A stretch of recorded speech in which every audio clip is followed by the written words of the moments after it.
dirigeons avec Pierre Bismuth, directeur général et responsable des gestions chez Myria et notre invité. Bonjour Pierre, merci d'être avec nous. On va parler de votre vision des marchés et on peut démarrer tout de suite avec forcément les annonces du président de la République. On en a parlé dans ce live Téléfinance. Quels impacts possibles sur les marchés et est-ce que ce sera un impact durable? Donc, bonjour Clotilde. Oui, effectivement, nous avons appris que nous étions en couvre-feu pour 20 millions de personnes en France. On voit que la réaction du CAC 40 est mauvaise ce matin, puisqu'on perd aux alentours de 1,5% à l'ouverture. C'est pas vraiment surprenant, on pouvait s'y attendre. Néanmoins, quand on regarde, si on compare avec ce qui s'est passé en mars, on voit que finalement le phénomène d'accoutumance des marchés financiers est en marche et donc on baisse certes, mais dans des proportions qui sont somme toute gardées. Si on regarde de l'autre côté de l'Atlantique, on a des marchés américains qui sont au plus haut. Le Nasdaq a corrigé en septembre et finalement est revenu quasiment sur ses plus hauts historiques. Nous, on reste en Europe dans ce tunnel d'évolution entre 4008 et 5000 sur le CAC 40 qui finalement au fur et à mesure des mois descend légèrement, mais depuis la grande baisse de mars et puis la remontée qu'on a connue depuis, on est finalement toujours dans le même tunnel et ce tunnel est censé finalement perdurer, puisque c'est vrai qu'on n'a pas de bonnes nouvelles sur la gestion en tout cas de l'épidémie. On peut parler d'hésitation sur les marchés, d'hésitation des investisseurs, prudence? Mais je pense que sur les marchés européens, malheureusement, quand vous regardez le spectre des nouvelles, on peut pas dire que ça soit flamboyant entre, vous l'avez très bien dit précédemment, donc il y a les négociations sur le Brexit.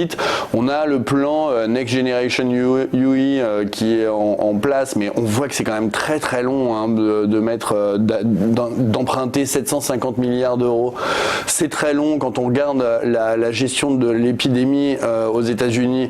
On a eu un plan de 2000 milliards, on attend un nouveau plan de 2000 milliards alors qu'on est en pleine séquence d'élections américaines.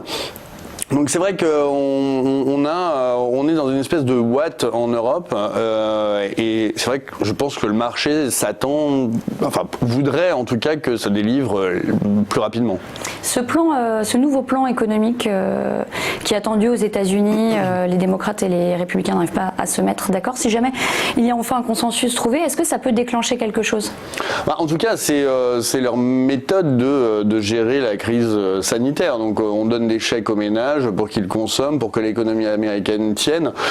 Nous, on fait autrement, on passe par l'État en Europe. C'est à peu près la même philosophie, c'est différent, puisque aux États-Unis, on appellerait ça de l'hélicoptère money, puisqu'on donne directement de l'argent aux ménages. Nous, c'est plus par des mécanismes de chômage partiel. C'est plus compliqué. Il y a toujours un phénomène possible d'épargne en Europe, alors qu'aux États-Unis, c'est vraiment le nerf de la guerre, c'est la consommation. En tout cas, on voit que finalement la gestion de la crise aux États-Unis est plutôt bonne. Elle est très bonne en Europe. Malheureusement, les marchés valident difficilement ces hésitations ou tâtonnements. En tout cas, le rythme est un peu lent à mon avis.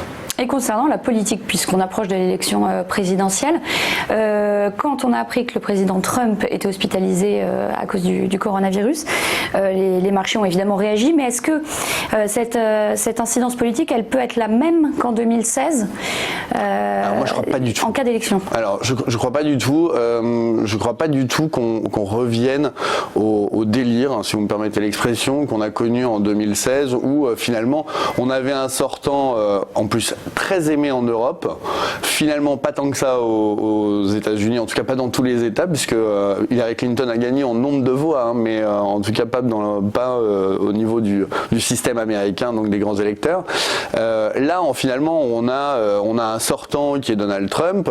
Les gens se sont accoutumés à son style, certes peu académique, et on a finalement un Joe Biden qui représente finalement la continuité d'Obama, puisqu'il était ancien vice-président, et quelque chose de plus tranquille.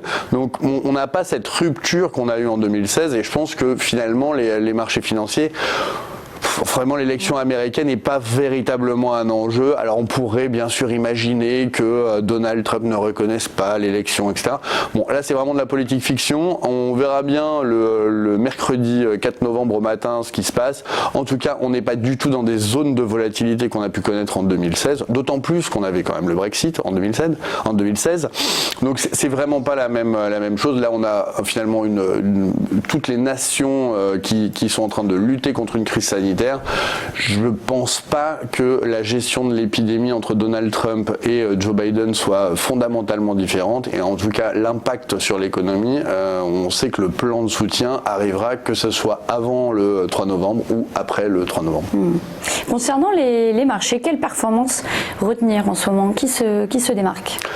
Alors très nettement, si on regarde en Europe, on peut constater que l'Allemagne se démarque bien, et les pays du Nord, puisque l'Allemagne n'est pas encore en territoire positif, mais le DAX affiche une performance proche de zéro, alors que les marchés du nord de l'Europe sont en territoire positif.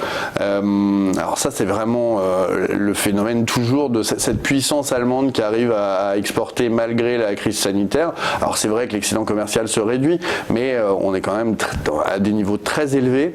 A contrario, on peut la structure en fait des indices fait penser que, par exemple, si vous prenez le CAC avec de nombreuses banques à l'intérieur, c'est vrai que on va dire que la coronavirus est la cerise sur le gâteau pour la déconfiture des banques, puisque là on voit que les taux d'intérêt ne monteront pas dans un avenir proche, voire même lointain. On a du mal à voir comment la BCE pourrait remonter ses taux d'intérêt, alors que tous les pays sont largement au-dessus du seuil de dette publique, de ratio dette sur PIB de Maastricht, et qu'on a besoin finalement de taux à zéro voire négatif pour financer cette crise économique. Vous parliez de la BCE, justement, il y a le sommet européen qui démarre aujourd'hui.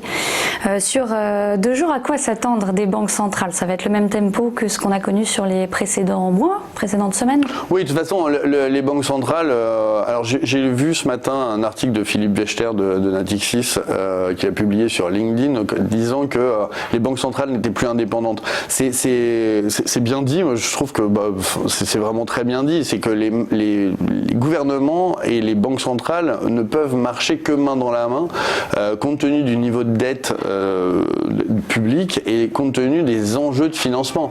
Donc on va avoir un discours très accommodant. Je sais même d'ailleurs pas comment on peut être encore plus accommodant que la Fed qui dit on remontera pas les taux avant 2023 ou 2025.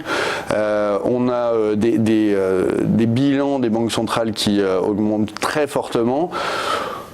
Oui, on continue sur le même rythme, et la gestion à court terme de la crise sanitaire et de ses conséquences économiques, c'est véritablement le nerf de la guerre qui supporte les marchés financiers qui, malgré tout, connaissent cette fameuse reprise en K, donc où les valeurs dites value continuent de baisser, alors que les valeurs dites croissance continuent de progresser. Donc sortir la planche à billets comme sur les 50 dernières années, à chaque crise. Exactement.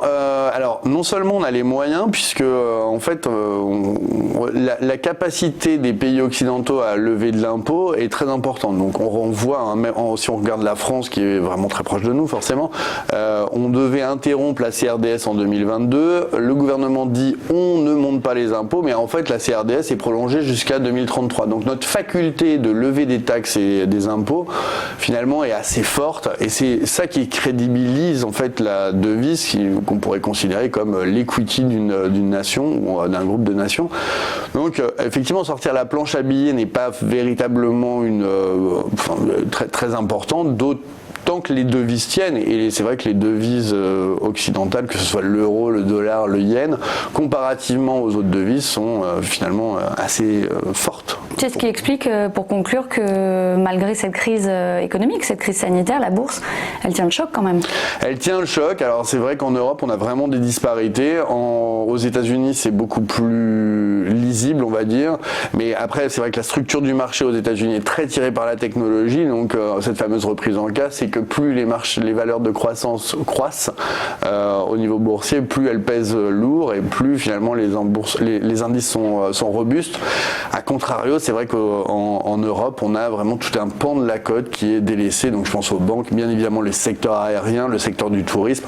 Et en tant que gérant, c'est vrai que finalement cette crise du coronavirus ou de la Covid-19 est assez claire pour le moment sur comment positionner les portefeuilles.